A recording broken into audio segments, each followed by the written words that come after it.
For the purposes of this episode of YouTube, I'm going to take you to the mid-1990s.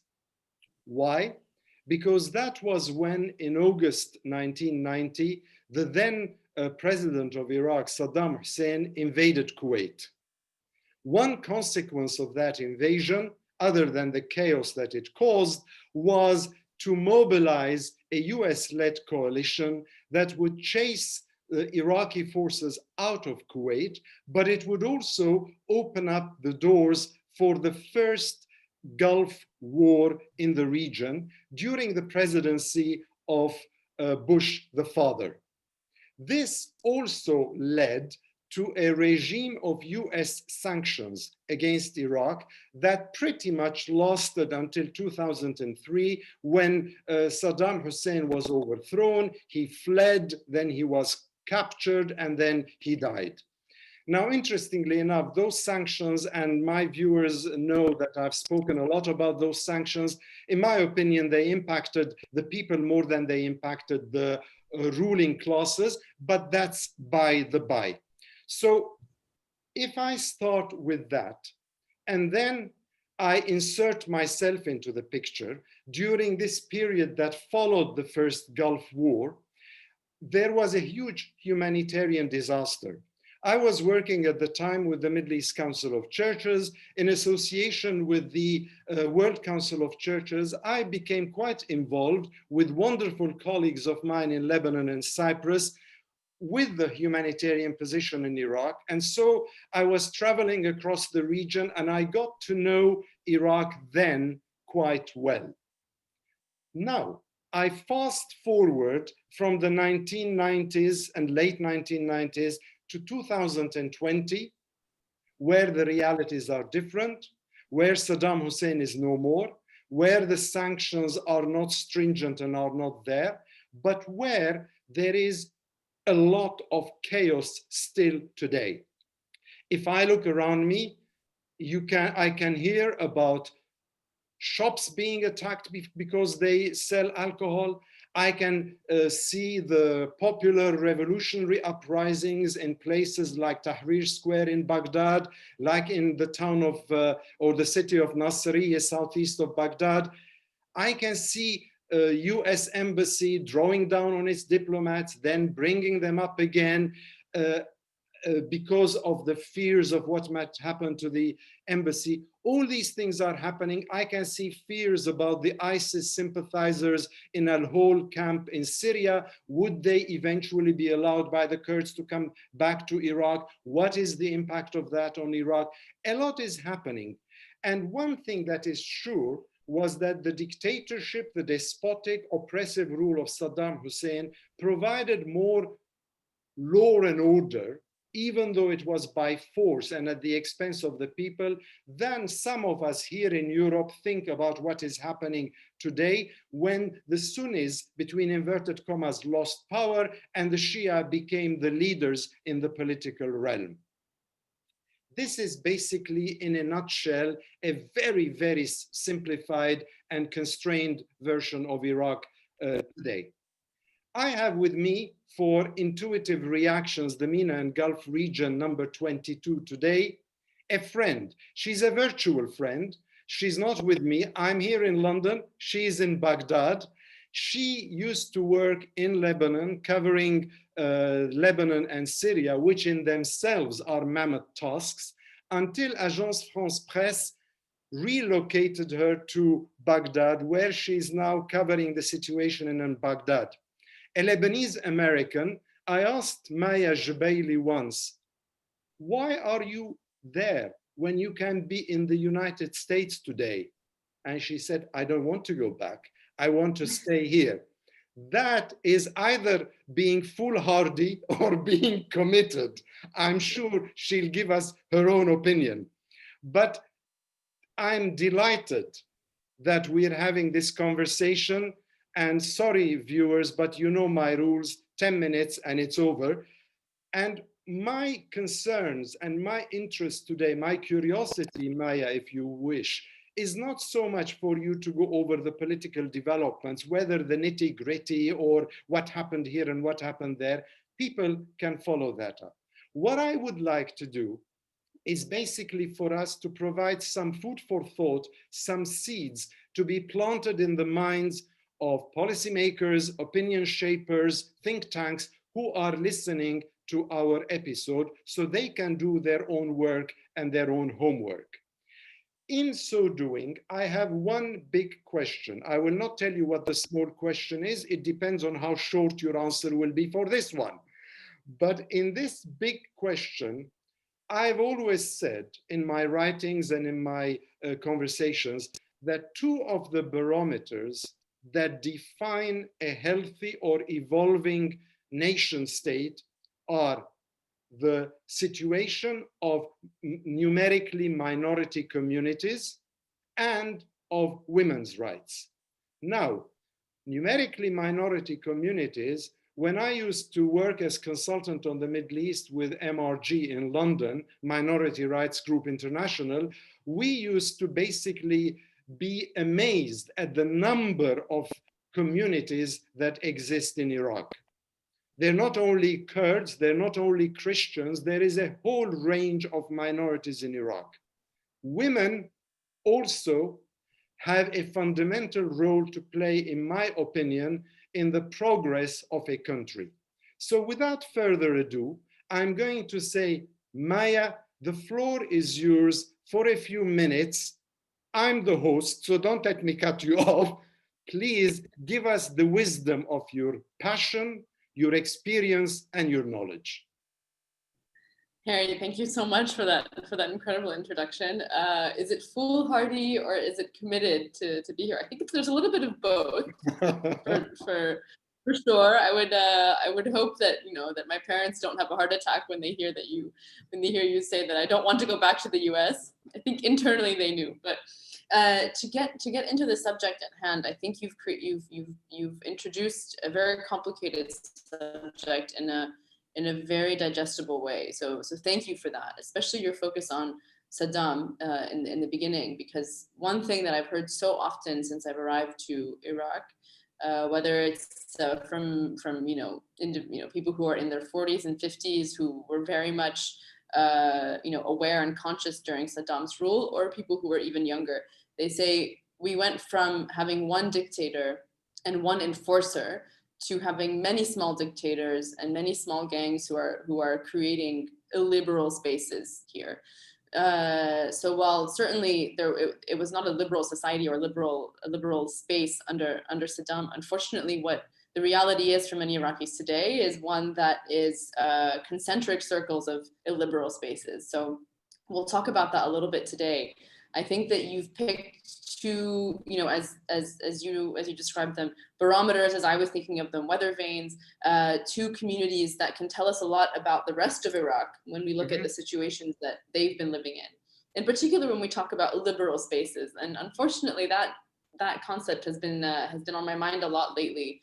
And I think women and minorities, or women and numerical minorities, as you mentioned, as you described them, they often are the first to experience any kind of limitations on liberal spaces. And they can tell us, they can kind of be the weather vane for what might be happening on a societal level, perhaps later on. But if we see their spaces get limited and their liberties get limited, then we can see what might be happening to the whole of society, maybe shortly thereafter.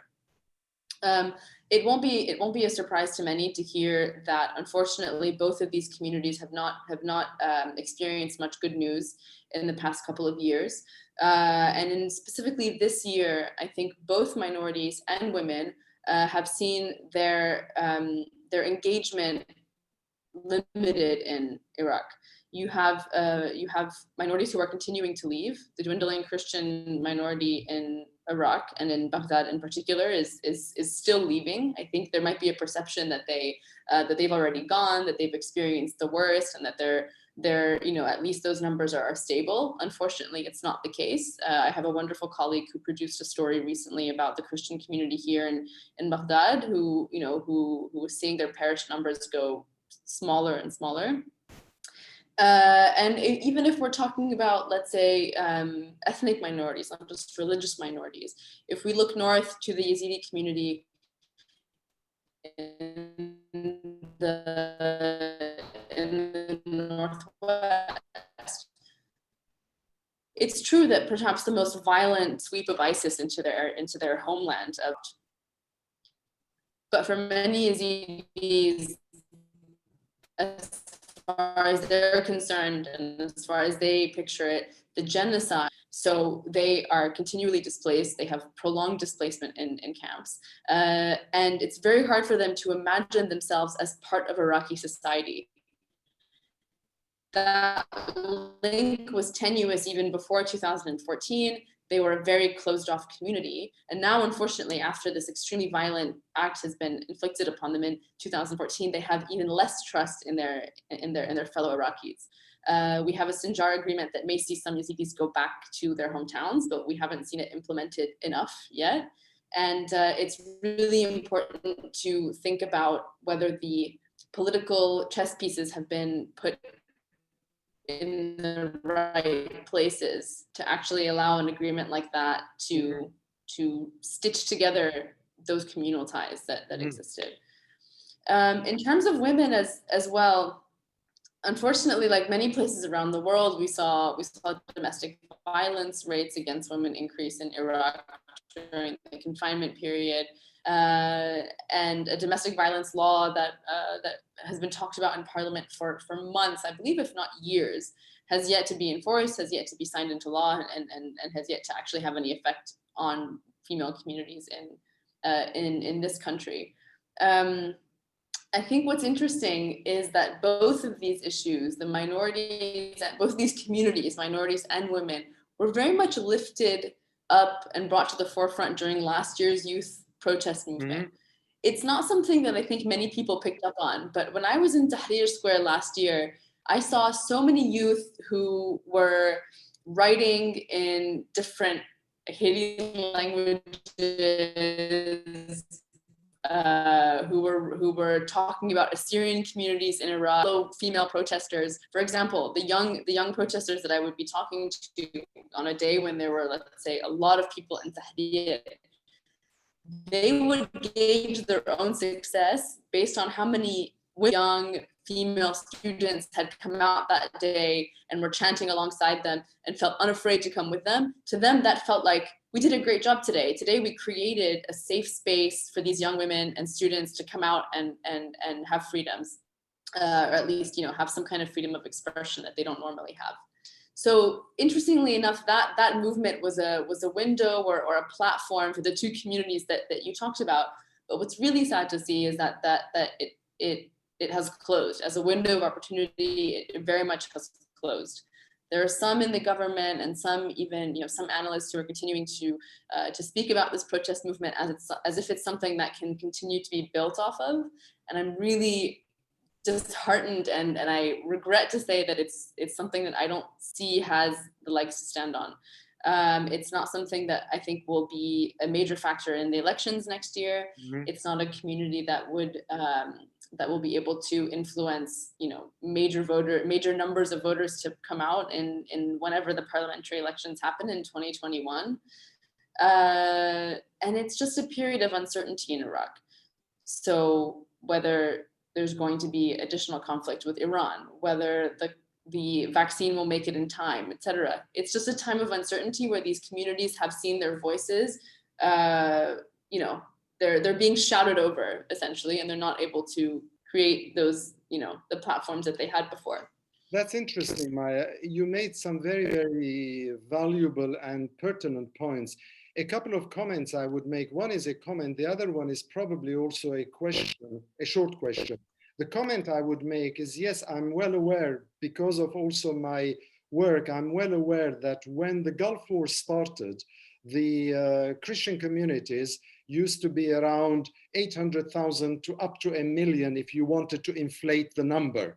Now, if you look at the communities there, the number has been deflated to well under 300,000. So the community has vanished. And of course, you know, I'm Armenian, and I used to meet my Armenian Archbishop in Baghdad and the Chaldean Catholic patriarchs, etc., etc. So in a sense, I'm well aware of that richness in the tapestry of Iraqi society. And of course, Saddam Hussein was using that by relying on the minorities and the allegiance of the minorities, because they felt they were being protected in order to maintain his rule. But thank you for mentioning that issue. The other point that I would also say in relation to Tahrir Square and maybe even Hbobi Square in Nasiriyah or elsewhere is that there is some thought in European political circles that those populist movements in the square were basically Sadrist movements, that they were basically relying on Muqtada Sadr to enforce his own influence in the country. And that situation, the Sadrist element in those populist movements in Tahrir Square, in Hbobi Square, elsewhere, I don't think that's entirely true. I wonder if in 1 or 2 minutes, because we're beginning to get to the brink, if in 1 or 2 minutes you can tell me whether it is really a Sadrist Shia populist movement, or it is, as you described it, much more heterogeneous. I think we've seen a couple of different waves in the past year. In the beginning of the protests in October of 2019, there really was an unprecedented turnout of youth who otherwise had no political affiliation, no level of political engagement. And for once, they found a physical space where they could be, they could exist, and they could look around and they could see people that looked like them, maybe had an earring, maybe had a tattoo, also had no political affiliation. And they thought, hey, this is, you know, these people look like me. I really didn't think that anybody else in Iraq looked like me. I very much underestimated how powerful the sentiment that is, and truly how alone they had felt before that moment. So yes, there were a lot of youth that really found like-minded people in the squares. When you zoom out just a little bit and you look at the political reality that allowed them to exist in that space, it was a combination of the extremely kind of complex and convoluted calculations that Iraqi parties make. So unfortunately, those youth had to accept the fact, if they wanted to be in Tahrir Square, that there was also an interest for the Sadrist movement to be present among them, to provide some of the logistical support, to provide some of the overnight protesters that were really staying overnight, that were providing the food, the logistics, the tents, the communications, all of those things. That was a reality it was basically a deal with the devil that they had to make. And from the Sadrist perspective, it was a populist wave that was outside of their movement for once, but that they were willing to ride out to gain a little bit more street legitimacy and to increase their spread on the ground.